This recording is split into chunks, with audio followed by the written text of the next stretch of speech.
Good morning. Good morning. It's a snowy Sunday.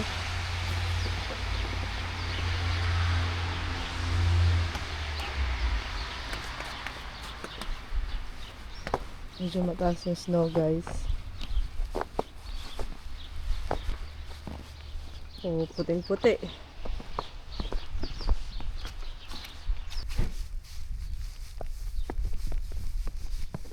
Happy Sunday, everyone. God bless us. Ay, dito na naman tayo. Medyo snowy. Hindi medyo, actually snowy.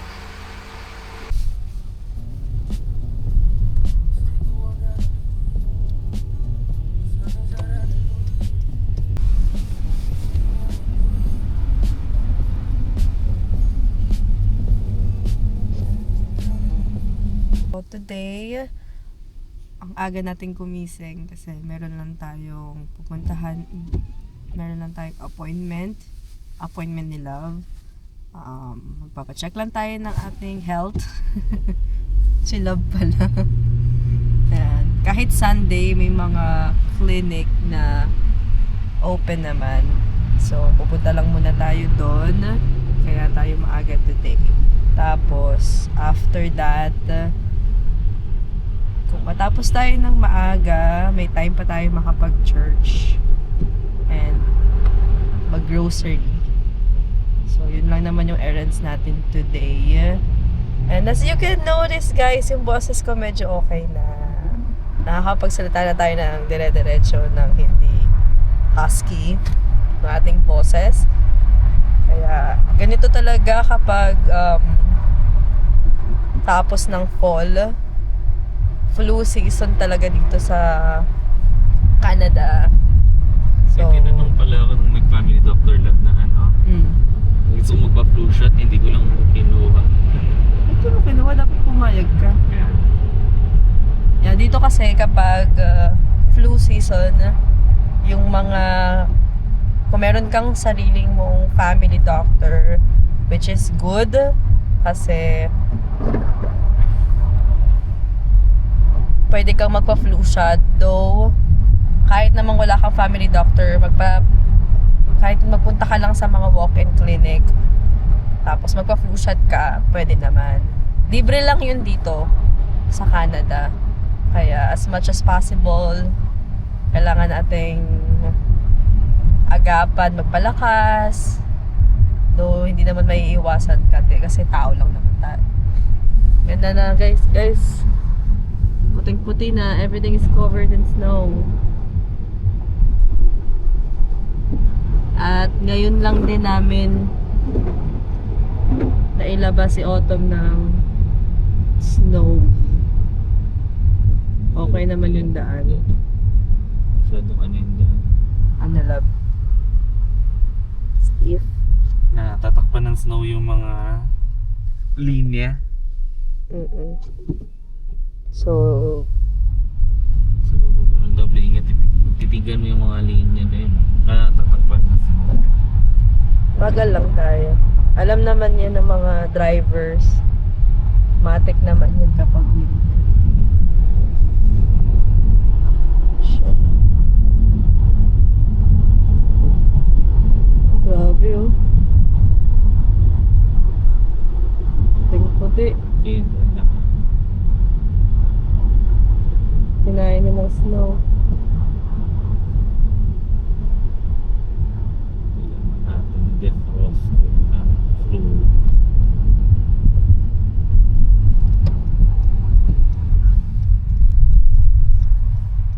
Balik lang tayo, guys.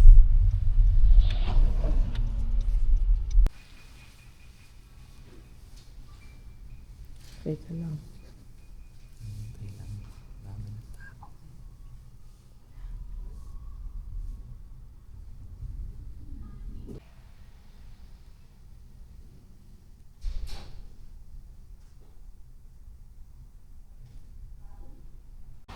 Tapos na tayo sa appointment ni Love at may bit-bit siyang souvenir.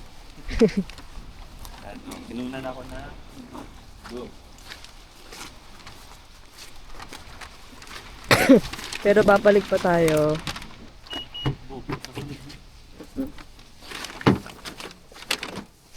Dito ka lalagyan, may acid tong isa.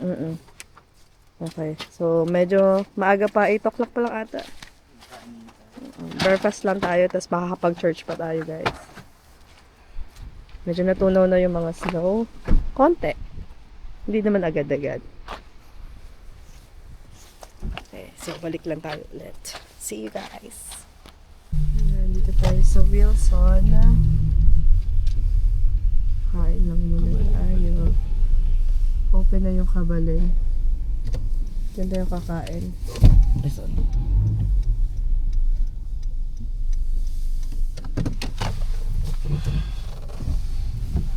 Ngayon lang tayo nakapag-park dito. Tumempo tayo. Kasi maaga pa. Maalam sa line eh.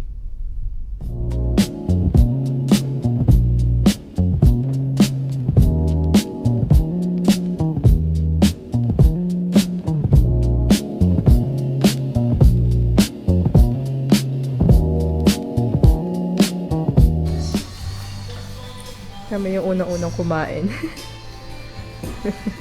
Dito yan sa Wilson, Cabalen. Yan yung restaurant. Filipino restaurant. Yeah. Breakfast for today. Kain tayo madami guys, nakunan tayo maraming dugo. Alangan Tayong dugo kinuha sa mga 4 na dial. Dami. Akala ko isang ganun lang. Sabi ko, bakit ang tagal? Pinuno niya pala kasi yung 4 na dial na parang siya, di ba may tusok na karayong yan?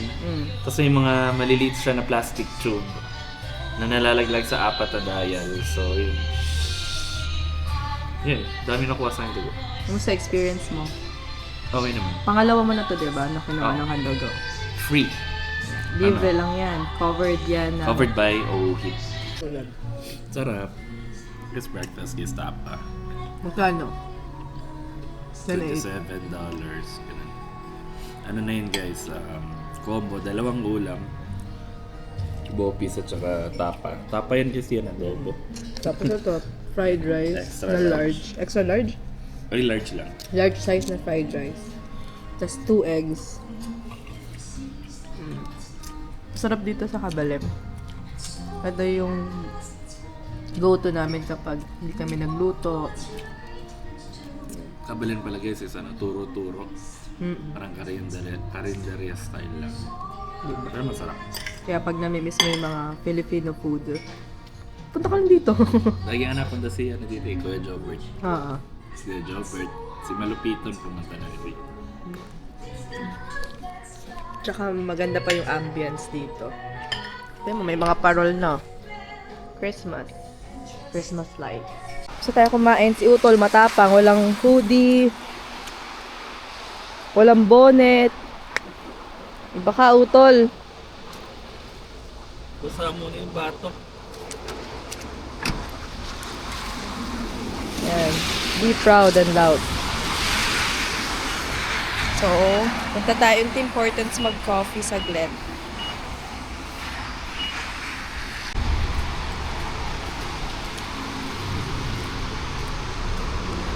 Madaming kang makakainan dito sa Wilson.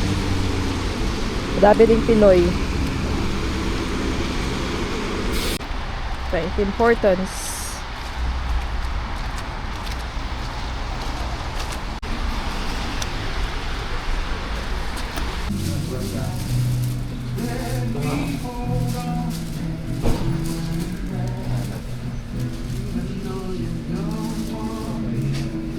Cute.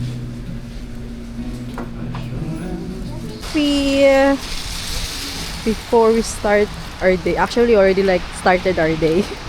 Nahuli lang yung kape kasi sila by fasting. Okay, time check. Ano oras na, lab? 9:20. Okay, 9:20. Ang church is 10 a.m. So, magtambay muna tayo saglit sa sasakyan before tayo pumunta sa church. And after church, grocery naman. Hindi maganda yung daan. Slushy. Ayun. Hey guys! So kakatapos lang natin mag-church at umuulan nga. Have a great and blessed Sunday everyone. Kahit maulan, marami pa rin talaga nag-church. Of course, especially Sunday ngayon. So, napakasaya ng araw na to kasi nakita namin si Tita Evelyn and Tito Ed. Yan. Sila yung tinirhan namin dati na sobrang babait. Sobrang babait. Para na namin silang mga pangalawang magulang.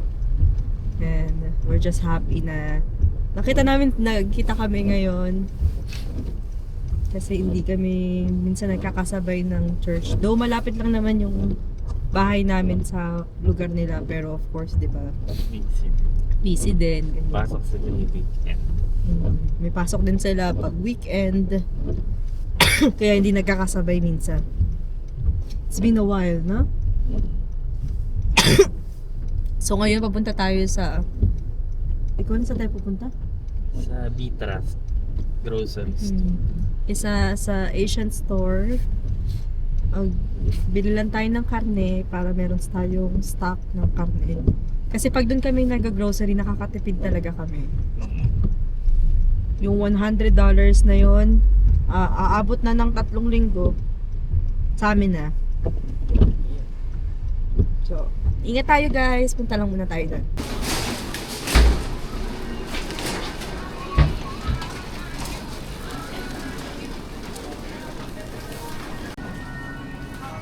Mangga guys, Atulfo mangoes. $3.99 ang pound. Hirap yan. Ito mali. Ito ba? Or konti lang.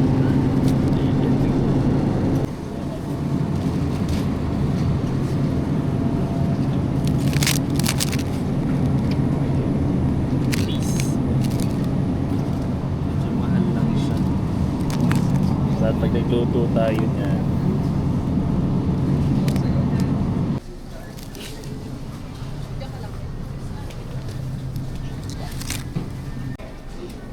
Jasmine.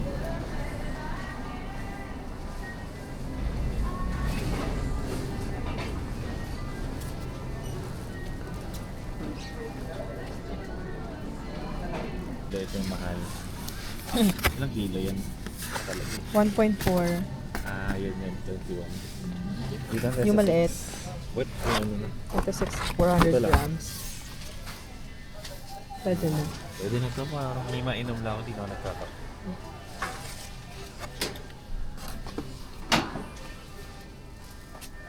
Sige, tatay dito. Guys, kompleto lahat dito. O, Ovaltine. Mas malang Ovaltine. Magkano? Ba't parang gatas na? Ah, milk nga. Malted milk. Hmm. May milk pala na Ovaltine. Saan chocolate version? Ah, wala sila nung chocolate version. No? Yeah, so... Meron ding Nesquik. Ayan. Coconut milk cream, $3.59. Trust ko na lang yan. Mas mahal yung cream kesa sa milk. $2.79. Ayan. Milk or cream? Cream na lang, Aroy B. Sige. Fruit salad ka. Meron din dito. $3.59. Apple juice. Oyster, $4. Siyempre dito lang tayo sa LKK kasi $4 lang. Eat.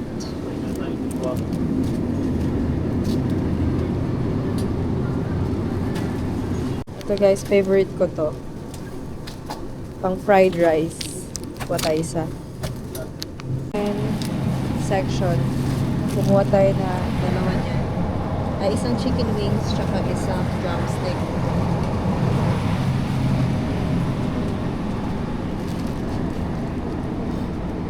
Chicken go.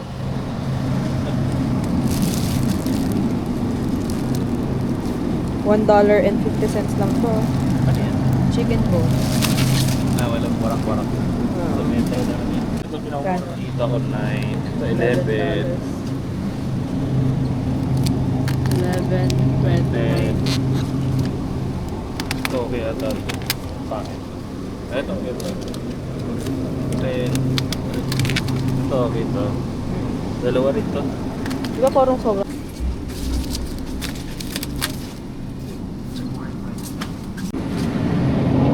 Duck.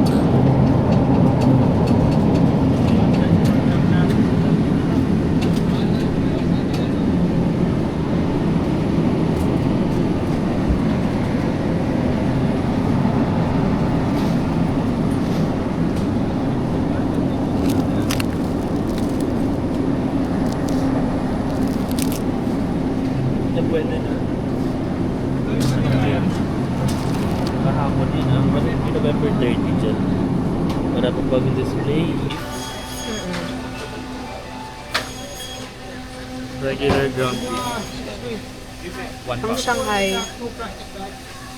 Ito yung pang Shanghai.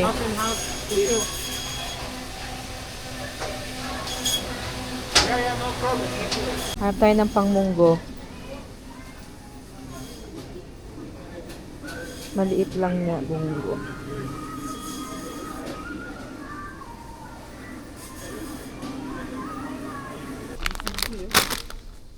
Big cup noodle seafood.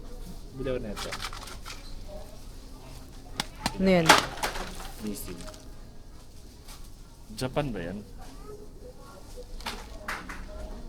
Sobrang mura lang. 4.99 each Dati lang. kasi 5 years. Ito, regular niya 650 rin. 6.59, oh.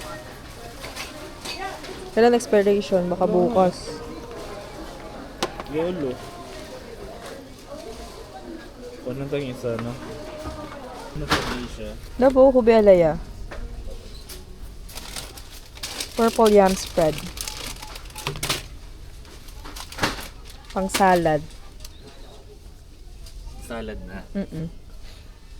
White Halo-halo. beans. Halo-halo. Hindi, pang salad. O kaya pang halo-halo. Fruit salad.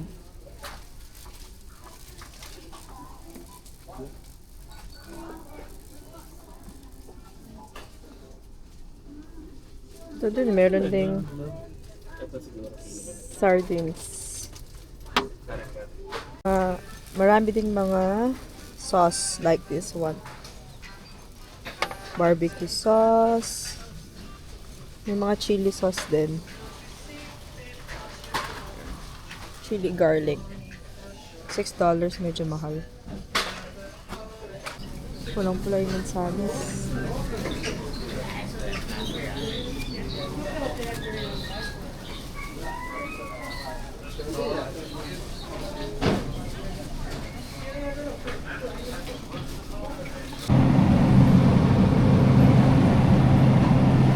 Chinese celery.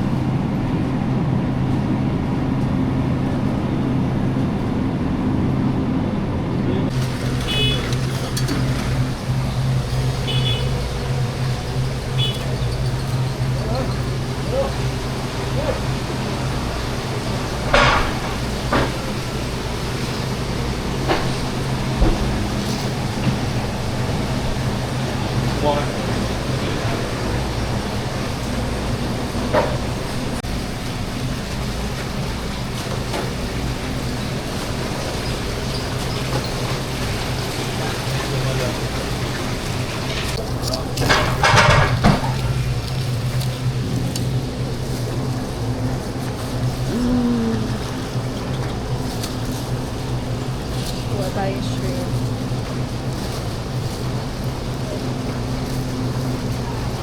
Dalawang luto na to. May blue crab din eh.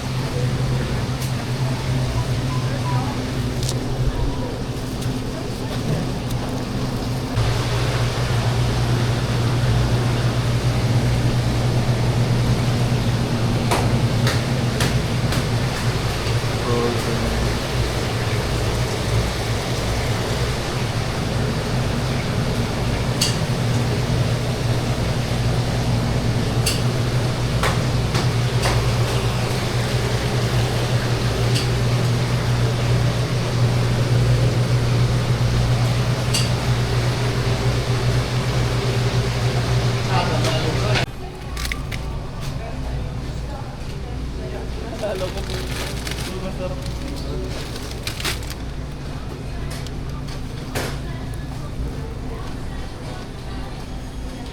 Guys, meron tender juicy hotdog. Pero hindi siya yung tender juicy na red. Para siyang chicken hotdog. And $8. Diba? Mahal.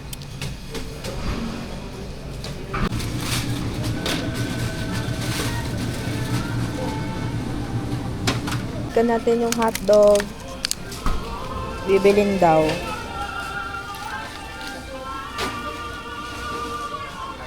Ito na yung hotdog mo. Gusto tayo. Tinignan ko kung ako yan.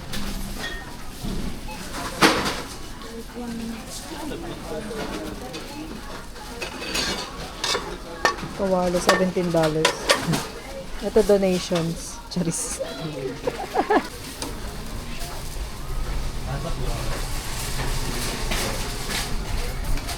Bye.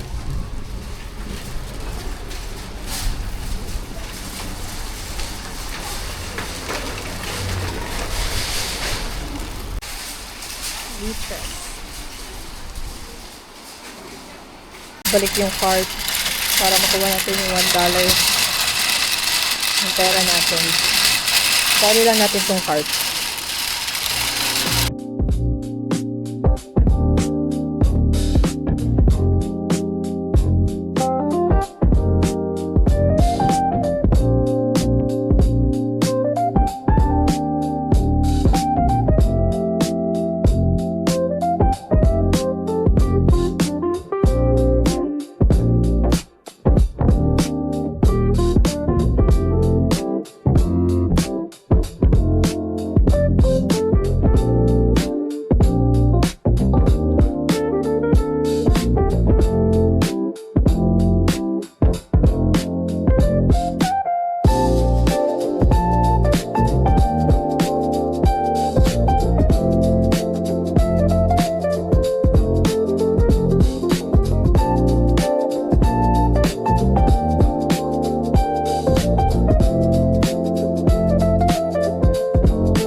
Welcome back.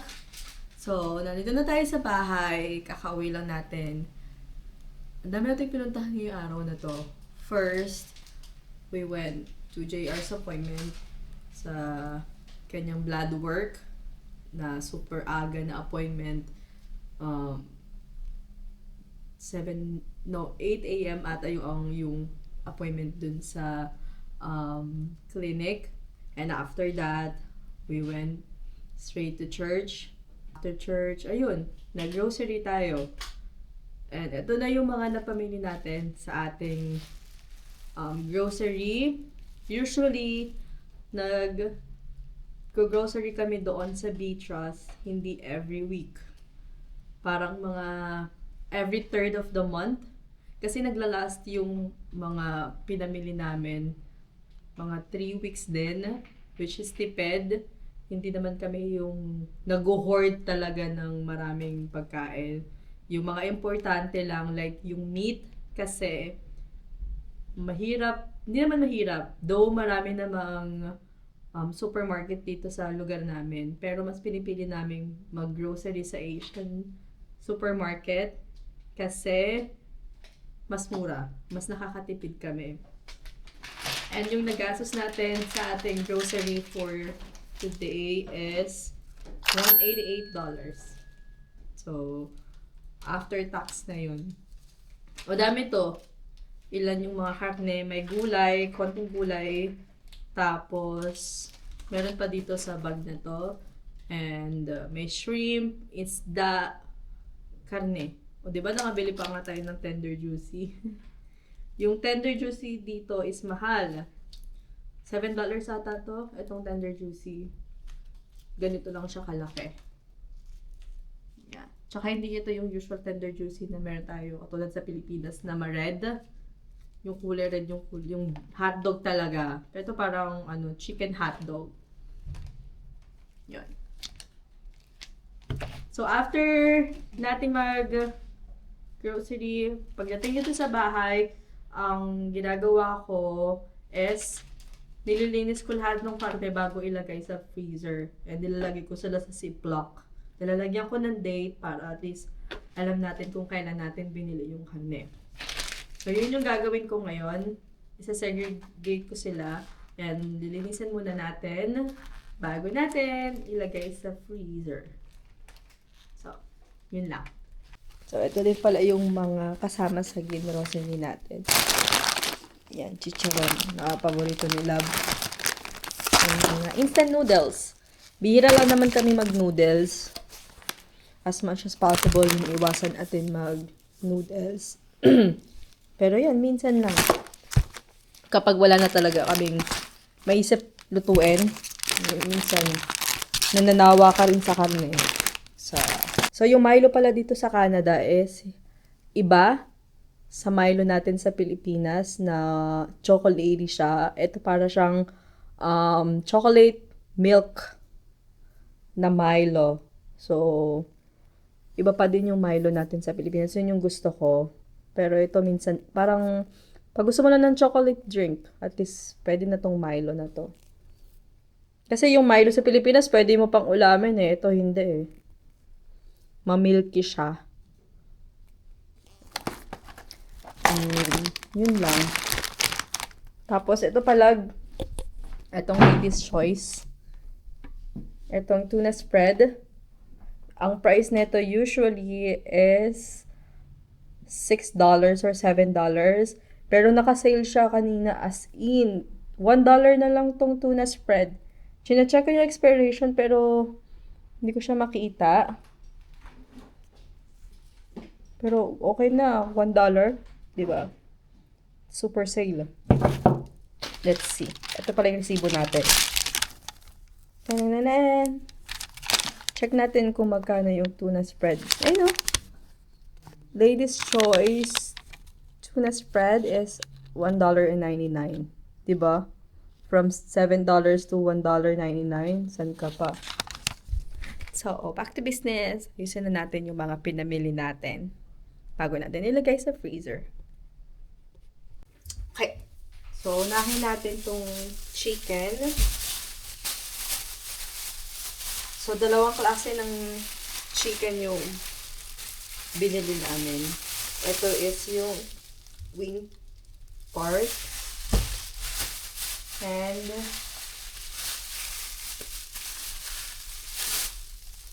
this one.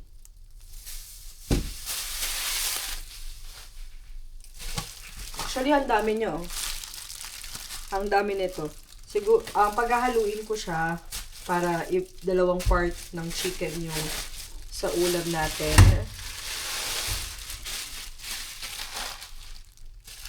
Pwede na siya pang apritada, caldereta, tsaka adobo.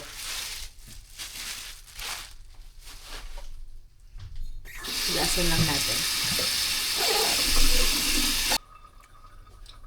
Okay. So, tapos na natin yung chicken. So, eto, tig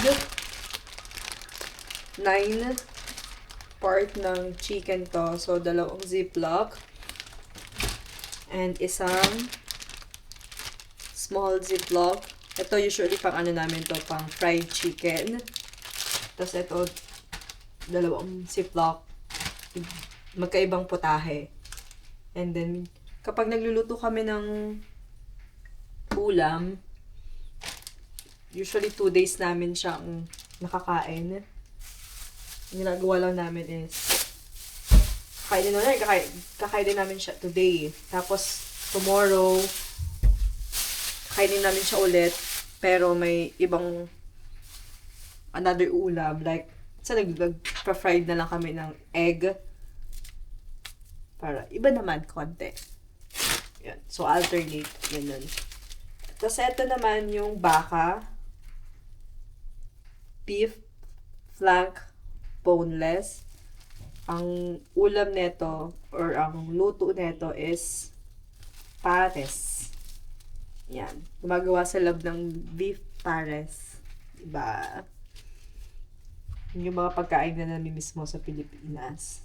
Pero yun, dito, as much as meron kang ingredients and mga karne, madali lang yung luto.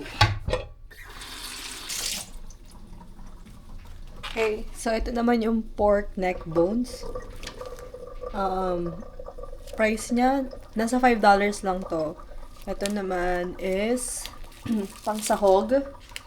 So, pag magluluto tayo ng like munggo, ito yung ginagamit namin. $5 lang to. Diba? Pag sa Metro mo to bibilin or No Frills, yun yung mga supermarket dito. Yung mga malalaking supermarket din. Pero mas medyo mahal sila. Yun sa Asian store, $5 lang yun. Yun naman ay para sa ating munggo.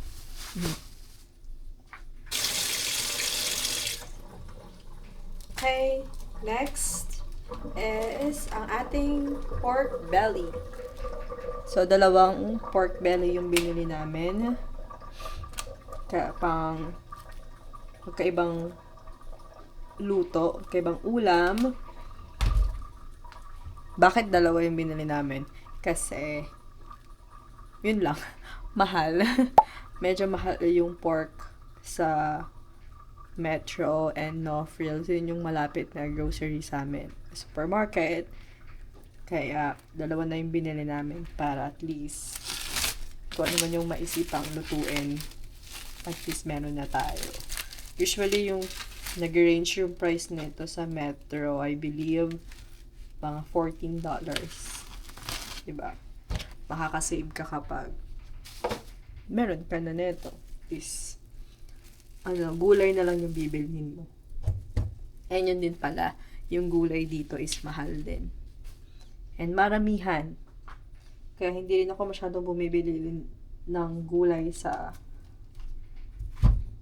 Petras or pag nag-grocery kami kasi madaling masira. So, bibili lang ako ng gulay kapag kailangan, kapag yun yung ingredients sa ulam natin. So, yun. Sliced pork hock. Eto, dalawa yung binili namin ganito and yung price niya is $6.22. Diba? $6? So, ito is $5.92. Usually, ginagawa namin sa ganitong klaseng part ng karne is nagpo-pork humba sila. Tapos, yun yung favorite ko din. Isa sa favorite ko na luto niya. And, ano pa ba ginagawa niya dito? Or, puchero. Yun. Minsan, kare-kare din. Ito yung favorite kong part talaga ng karne. Sobrang hilig ko dito, as in. Kaya, lagi ko nare-request yun sa kanya na pag namimiss ko yung itong karne na to, yung pork humba or yung kare-kare. And by the way, sa aming dalawa, si JR talaga yung magaling magluto. And masasabi ko talaga na masarap talaga siya magluto. Ako, support lang. Well, marunong naman ako magluto, pero hindi yung lagi. Siguro yung mga luto ko is based sa TikTok or sa YouTube. Yun lang. So, ito naman yung next natin. Tapos na lahat ng ating meat. Na-clean na natin sila. Nalagyan na sa ziplock. Then, pwede natin sila ipasok sa freezer. And ito yung sitwasyon ng ating freezer. Diba? Wala nang laman. So, ito yung mga natirang karne sa huling grocery natin, which was October 26. So ito, siguro ipang susopas ko na lang tong natirang chicken. Ayan. So, istensyahan na natin to next week. Ito pang sahog. Maliit na karne. And meron pa tayong natirang atay. I think atay ito. Pang igado ni Love. So, yung mga bagong bili natin na meat, doon ko sa lalagay sa dulo para at least ito, tanaw pa din natin para hindi makalimutan. Tapos may konti na lang tayong natirang mga easy to cook. Yung mga embutido, longganisan. And may fish pa tayo dito. Yun. So, pasok na natin sila sa freezer. May nabili pala akong ground beef. Ito, which is $6 to. Ito yung pang Shanghai natin. Iniisip ko kung gagawin ko na ba yung Shanghai para at least, alam mo yun, para pag nag-crave ng Shanghai, lulutuin na lang. So, hindi ko na siya ilalagay sa freezer para hindi ko na siya i-defrost. So, gawin ko na siya. Tabi na lang natin tong Shanghai and then yung ating wrapper. Ito yung aking favorite. Ito. Ano tawag dito? Sa Chinese style pork and chicken sausage. Hinahalo ko to sa aking fried rice kapag nagbabawon ako ng aking lunch. Ito yung hotdog.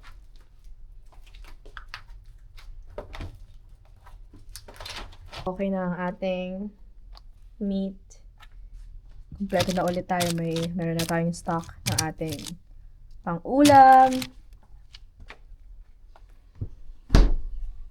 Great. Bago ko pala makalimutan. Meron pa pala tayong shrimp. And ito yung salmon head na favorite ni Love. So ngayon, ang dinner natin is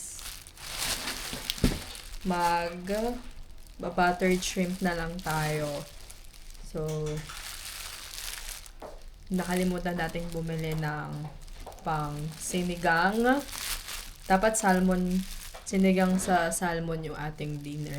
Pero nakalimutan natin bumili ng sinigang mix. And wala tayong gulay na nabili. Kaya, ang ending, magba-buttered shrimp na lang tayo for our dinner. Sarap. So, okay. Kailangan ko siyang linisin. Tayo. Tapos ka na, lab. Yeah. Sige na. Tapos na tayo mag-pack. Okay na. Ito yung merienda namin guys, so fried egg. Ito naman yung akin. Nalagyan ko lang ng ketchup. Ayan, Jufran. Mas masarap pa rin talaga yung ketchup na Pinoy. Alam yung UFC banana Oh, ketchup. yung UFC, Papa Ketchup, ito Jufran. Basta yung mga ganyan masarap. Kasi tinapay, toasted. So yun nandun. Ayun yung akin. Ah. So, I think doon na natin tatapusin ang ating video. And, ayun. Ang dami nangyari ngayong araw na to, pero at least, natapos natin yung kailangan natin gawin. And yun, winter na lang. Nag-snow na naman. Ayan na. Sinuna na ang dugo kanina guys. Ano? Yan, kailangan natin ingatan ang ating kalusugan dahil ito ang ating kayamanan. Kahit malaki pa sahod mo, pero pag nagkasakit ka, todas pa rin talaga. Exactly. Yeah. So, good thing dito sa Canada. Ano tawag dyan? Mainly dito sa, I think lahat naman. Sa Canada talaga. Ano tawag dyan pag sa uhip? So, dito sa, Covered. Yes. sa Ontario, merong OHIP. Yung OHIP, it stands for Ontario Health Insurance Plan, which kapag entitled yung mga, of course, Canadians and people who are working here inside of Canada na, mga worker, kahit temporary workers you are entitled to have OHIP as long as na eligible ka for that insurance plan. Paano ka ba maging eligible? Yun, full-time. Yan naman ang full-time work. And then, 3 months ba? Yun. So, 3 months or 6 kailangan months? 3 months Yun. mong pagtatrabaho. Parang tuloy-tuloy mong Tuloy-tuloy ka pagtatrabaho. nag-work ng full-time, 3 months. Ayan. Tapos yun, mag-a-apply ka ng OHIP. I mean, dito sa Ontario, province yan ng Canada, Ontario, mag-a-apply ka ng OHIP. Not sure how they do it in British Columbia, Yeah, Alberta, Saskatchewan, Montreal, iba-iba. Nova Scotia, New Brunswick. So, iba-iba siya. So, yun kami. Ganun yung ginawa. Bali ako yung type, since may work na rin naman ako na full-time actually, ang nangyari lang, may work ako na full-time, hindi ko na-apply ng OHIP. Pero pwede ako sa kanya. Parang ganun, extension. Ano tawag ko dyan, extension? Independent po ako, pero ganun. Pero I may think it's mga the same naman eh. may mga requirements kasi bago ka makakuha ng health card, di ba? Which is dapat naman talaga. Yun. Yun. So, TLDR, yun. Covered ka ng OHIP. yun, di ba? Imagine, dito talaga, doon mo talaga ma-feel yung kagandahan ng Canada. Pagdating sa health, hindi ka talaga, alam mo yun, parang meron kang mapupuntahan kahit anong mangyari. May mapupuntahan ka. Yun nga lang, mag-aantay ka lang. Pero at least, di ba, pagdating sa kalusugan mo, meron kang matatakbuhan. Pag-usapan natin yan next vlog. So, yun lang. So, thank you so much for watching and we appreciate those people na mga new subscribers namin. And sa mga nagko-comment din sa ating video, we appreciate you guys and sana dumami pa tayong lahat. Thank you so much for your support and ingat po tayong lahat. Magandang kalusugan and of course, everything kay Lord. Thank you and we'll see you again on our next trip. Next vlog. Next vlog. And have a good day, guys. Bye. Bye-bye. Like and share.